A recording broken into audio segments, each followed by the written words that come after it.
نبی کریم صلی اللہ علیہ وآلہ وسلم ابھی انتہائی چھوٹے ہیں، کم سن ہیں، اپنی ہم عمر بچوں کے ساتھ میدان میں کھیل رہے ہیں مکہ میں۔ جبریل علیہ السلام تشریف لاتے ہیں، آپ کو لٹاتے ہیں، آپ کا سینہ مبارک چاک کرتے ہیں، آپ کا دل نکالتے ہیں، زمزم کے پانی سے اسے دھوتے ہیں اور دوبارہ دل کو اپنی جگہ پہ رکھ دیتے ہیں۔ شق الصدر کا یہ واقعہ نبی کریم صلی اللہ علیہ وسلم کے بچپن میں پیش آیا، اور اس کی یہ جو ہے یہ مسند احمد میں اور ابن کثیر میں اور البدایہ میں اس کا یہ ذکر ہے اور مستند حوالوں سے ہے۔ دوسرا جو ہے وہ آپ صلی اللہ علیہ وسلم جب بڑے ہوئے تو تب بھی یہ واقعہ بیان کیا جاتا ہے۔ حضرت ابو دہر رضی اللہ تعالیٰ عنہ فرماتے ہیں، ان سے روایت ہے کہ آپ صلی اللہ علیہ وسلم کا سینہ مبارک چاک کیا گیا اور اس میں حضرت جبریل علیہ السلام نے اس کو زمزم کے پانی سے دھویا اور اس میں حکمت اور ایمان جو ہے وہ سونے کے برتن سے اس میں وہ ڈالا گیا اور آپ صلی اللہ علیہ وسلم کا جو ہے سینہ مبارک دوبارہ سے بند کر دیا گیا۔ جبریل علیہ السلام اور رسول اللہ صلی اللہ علیہ وآلہ وسلم یہ دونوں ایک امام الانبیاء ہیں اور ایک امام جو ہے وہ ملائکہ ہیں، یعنی سردار ہیں ملائکہ کے، فرشتوں کے۔ جس قدر تعداد میں رسول اللہ صلی اللہ علیہ وآلہ وسلم کے پاس جبریل جس طریقے سے آئے ہیں، جتنی بڑی تعداد میں، وہ کسی اور نبی کو یہ شرف حاصل نہیں ہوا۔ آپ صلی اللہ علیہ وسلم کی سب سے بڑی جو خصوصیت ہے وہ یہ ہے کہ آپ خاتم النبیین ہیں اور آپ کا ذکر آپ سے پہلے کی کتابوں میں بھی ہوتا رہا ہے۔ آج جو ہمارا موضوع ہے وہ قرآن کا نزول اور لیلۃ المبارک یعنی کہ شب قدر کے حوالے سے ہم ان دونوں چیزوں کو ڈسکس کریں گے مختصراً۔ اس میں سب سے پہلے تو آپ کو معلوم یہ ہے کہ 22 سال 5 ماہ اور 14 دن کے عرصے میں یہ قرآن پاک نازل ہوا تقریباً، اور یہ خالی ایک جگہ پہ نہیں، مکہ یا مدینہ میں، یہ حجاز کا علاقہ ہے جہاں پہ نازل ہوا۔ تو رسول اللہ صلی اللہ علیہ وسلم مکہ، آپ سے کی زندگی ہے مکہ، مدینہ اور طائف اور یہ حجاز اور تہامہ کا علاقہ تبوک تک، یہ اسی ایریا میں آپ سے کی زندگی گزری ہے، یہیں پہ آیات نازل ہوتی رہی ہیں قرآن کی وقتاً فوقتاً۔ لیلۃ القدر جو ہے شب لیلۃ المبارکہ، قرآن میں جو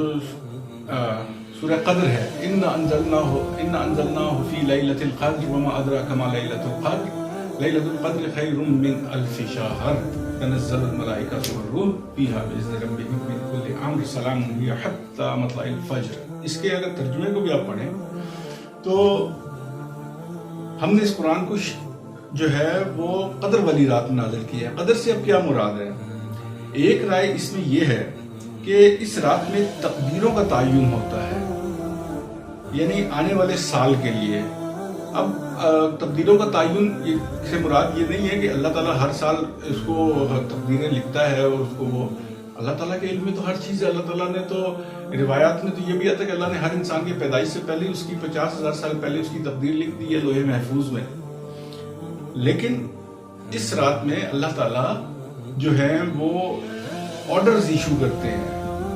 اگلے سال کے لیے، وہ لکھے ہوئے پڑے ہوئے ہوتے ہیں وہ دفتر میں اللہ کے، تو وہ فرشتوں کو وہ دیتے ہیں، تو وہ آرڈرز لے کر فرشتے جو ہیں وہ تقدیر الامور کے فرائض انجام دیتے ہیں، وہ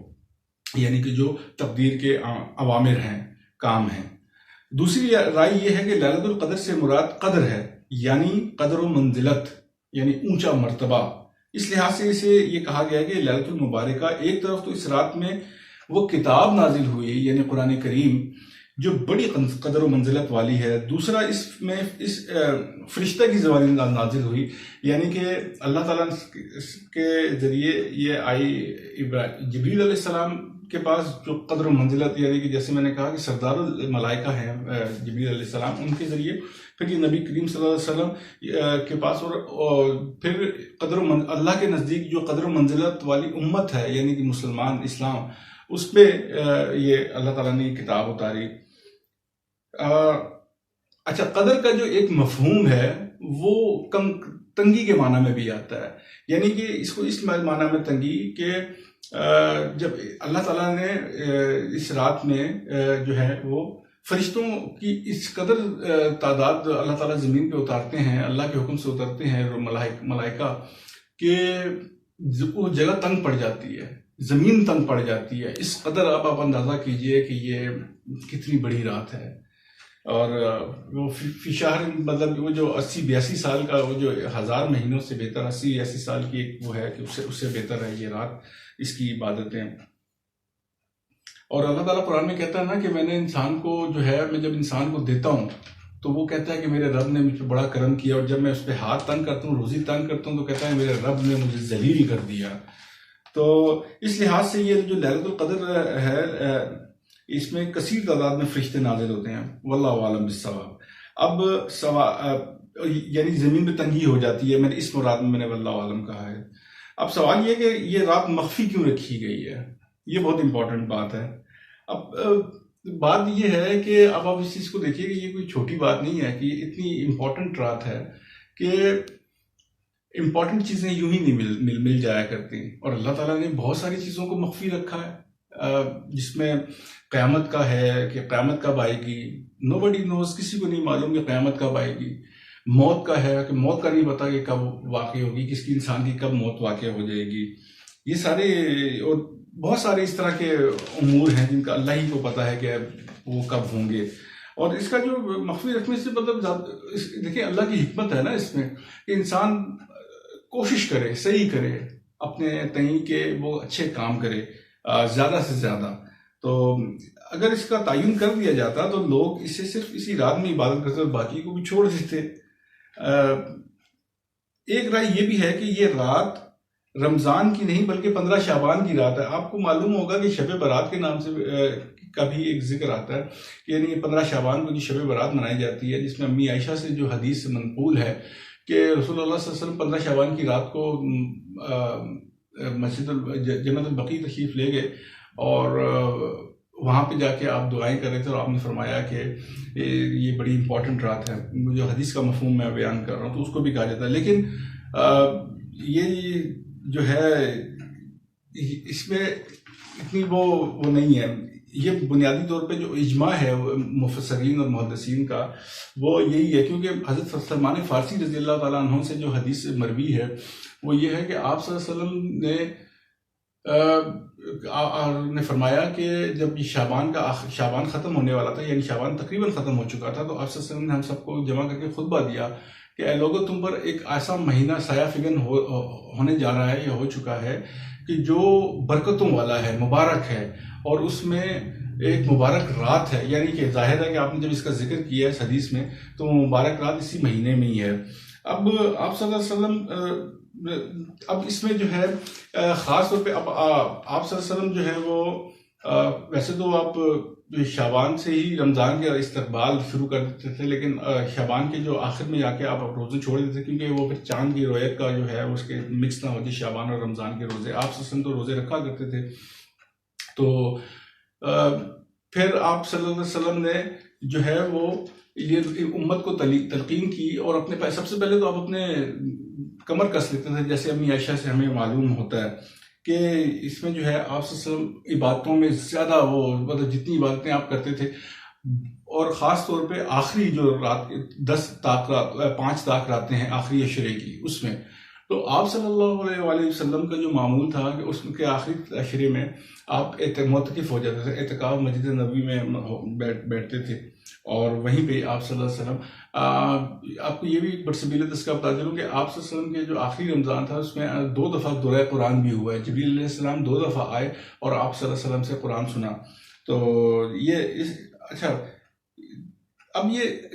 کس رات کو میں شب قدر ہے یہ کوئی نہیں جانتا، اللہ ہی کو علم ہے اس کا. حدیث میں اور اس میں مطلب یہ بھی آتا ہے کہ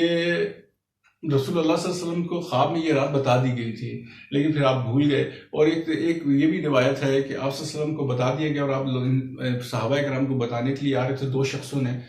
کو لڑتے ہوئے دیکھا تو آپ بھول گئے. تو اس پہ بھی اللہ کی پھر آپ صلی اللہ علیہ وسلم نے فرمایا کہ اس میں یقیناً اللہ کی کوئی بہتری ہوگی، تو ظاہر ہے کہ بہتری ہوگی، ورنہ تو ہم سب ان تو اشخاص کو برا بھلا ہی کہہ رہے ہوتے ہیں قیامت تک کہ جو ہمیں شب قدر کی خبر سے محروم کر جاتے ہیں۔ اب یہ ہے کہ اس میں آپ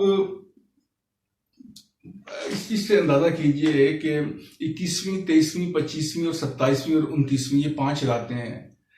27ویں پہ زیادہ اجماع ہے محدثین کا کہ 27ویں رات زیادہ مقرب ہے۔ حضرت عبداللہ ابن عباس رضی اللہ تعالیٰ عنہ جو ہیں، انہوں نے وہ ظاہر ہے کہ محدث بھی تھے اور انہوں نے تحقیق کا بھی شوق تھا، تو انہوں نے وہ جو 7 کا ہندسہ آتا ہے اس کو بھی انہوں نے کہ خاص طور پہ سورہ قدر میں جو 7واں لفظ ہے، 27واں لفظ ہے ہیا حتی مطلع الفجر ہیا، تو وہ 27واں لفظ بنتا ہے، تو وہ 7 سے انہوں نے وہاں سے بھی وہ کیا۔ اور آپ نے کہا کہ جس اللہ کو 7 کا جو ہندسہ ہے وہ بڑا پسند ہے، 7 زمینیں، 7 آسمان، 7 اعضاء پہ سجدہ کرنا وغیرہ وغیرہ۔ تو حضرت عمر رضی اللہ تعالیٰ عنہ نے جب یہ سنا تو انہوں نے ان کو شاباش بھی دی۔ تو خیر کہنے کا مقصد یہ ہے کہ لیلۃ المبارکہ، لیلۃ القدر انہی 5 راتوں میں ہی ہے، اللہ ہی جانے کون سی ہے، لیکن ہمیں ان میں رمضان کی تو ہر ساتھ جو ہے وہ جو عبادت اور ریاضت سے اور ہمیں اپنی تزکیہ نفس کا درس دیتی ہے۔ اللہ تعالیٰ ہمیں رمضان اور غیر رمضان میں سیدھی راہ پہ رکھے، اور خاص طور پہ کہ ہمیں جو عبادات میں سب سے بڑی عبادت ہے نماز، اللہ تعالیٰ ہمیں اس میں نماز قائم کرنے والا بنائے۔ یہ چھوٹا سا ایک مختصر سا میں نے آپ کو نزول قرآن کا اور شب قدر کا ایک چھوٹا سا میں نے آپ کو جائزہ پیش کیا ہے۔ اگر کوئی اس سے ریلیٹڈ کوشچن ہو تو پلیز کمنٹ باکس میں پوچھیے گا۔ ویڈیو پسند آئے تو لائک، شیئر اور سبسکرائب بھی پلیز کر دیجیے گا۔ بڑی ریسرچ اور محنت سے میں یہ کام کرتا ہوں، تھوڑا نچوڑ نکال کے آپ کے سامنے پیش کرتا ہوں۔ اگر پسند آئے تو لائک کیجیے گا، شیئر کیجیے گا، سبسکرائب کیجیے گا۔ ملتے ہیں اگلی ویڈیو میں، تب تک کے لیے دیجیے اجازت۔ السلام علیکم ورحمۃ اللہ وبرکاتہ۔